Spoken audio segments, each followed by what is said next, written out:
ఎన్నికల్లో ఇచ్చిన హామీలను వదిలేసి ఎస్సీ వర్గీకరణ పేరుతో చంద్రబాబు, రేవంత్ రెడ్డి మాలలను అడగదొక్కే కుట్ర చేస్తున్నారని ఆరోపించారు మాల మహానాడు జాతీయ అధ్యక్షుడు ఆర్ఎస్ రత్నాకర్. ఎస్సీ వర్గీకరణను వ్యతిరేకంగా కాకినాడ కలెక్టరేట్ వద్ద మాల మహానాడు క్యాండిల్ ర్యాలీ నిర్వహించింది. తెలుగు రాష్ట్రాల్లో అపూర్వ సహోదరుల్లా ఉన్న ముఖ్యమంత్రులు చంద్రబాబు, రేవంత్ రెడ్డి ఎస్సీ వర్గీకరణకు ప్రాముఖ్యత ఇస్తున్నారని విమర్శించారు.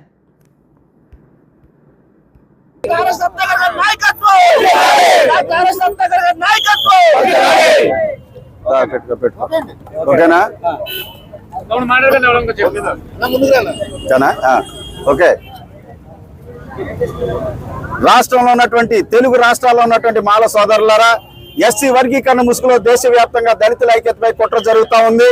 ముఖ్యంగా తెలుగు రాష్ట్రాల్లో అయితే మాల సామాజిక వర్గాన్ని అన్ని రాజకీయ పార్టీలు టార్గెట్ చేసి, అన్ని వర్గాలు టార్గెట్ చేసి తొక్కేస్తా ఉన్నాయి. మిత్రులారా, మన సామాజిక వర్గం నిమ్మకు నీరెత్తినట్టుగా ఉంది.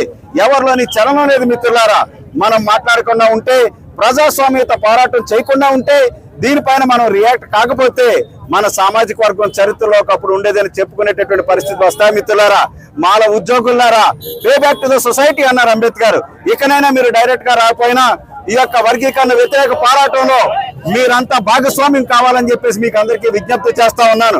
మాల సోదరులందరూ గమనించండి, ఎస్సీ వర్గీకరణ పేరుతో మనకి రిజర్వేషన్ పేరుతో మనకు 100లో ముగ్గురికే రిజర్వేషన్ ఇస్తా ఉన్నారు. ఈ 100లో ముగ్గురికి ఇచ్చేటటువంటి ఈ సీట్లని తెలుగు రాష్ట్రాల్లో అపూర్వ సహోదరులైనటువంటి చంద్రబాబు నాయుడు, రేవంత్ రెడ్డి ఈ రాష్ట్రాల్లో వేరే సమస్యలు ఏవి లేవన్నట్టు ఎలక్షన్ లో ఇచ్చినటువంటి హామీలు పక్కన పడేసి ఇమీడియట్ గా వచ్చి ఎస్సీ వర్గీకరణ భుజాన వేసుకుని సబ్ క్లాసిఫికేషన్ చేస్తా ఉన్నారు. 100లో ముగ్గురికి ఇచ్చే ఈ సీట్లను 59 కులాలకు తెలుగు రాష్ట్రాల్లో ఎలా విభజిస్తారు? దేశవ్యాప్తంగా ఉన్నటువంటి 1108 కులాలకు ఎలా విభజించి పంచుతారని చెప్పేసి సందర్భంగా ప్రశ్నిస్తా ఉన్నాను. ఇకనైనా కళ్ళు తెరవండి. ఇది దేశవ్యాప్త ఉద్యమం. అన్ని రాజకీయ పార్టీలు మాల సామాజిక వర్గంపై కుట్ర పని తొక్కేస్తా ఉన్నాయి. కాబట్టి మనమంతా పోరాటం చేయడానికి, నిరంతర పోరాటానికి సిద్ధం కావాలని చెప్పేసి నేను పిలుపునిస్తా ఉన్నాను. भाई और बहनों सुनिए, देश भर में सभी राजनीतिक पार्टियां एससी आरक्षण वर्गीकरण के बहाने देश भर में सभी राजनीतिक पार्टियां दलितों की एकता को कमजोर कर रही है. इस पर हमें सभी को मिलकर लोकतांत्रिक लड़ाई करनी चाहिए. भाई और बहनों, लड़ाई करना है. Thank you. Doctor Ratnakar, national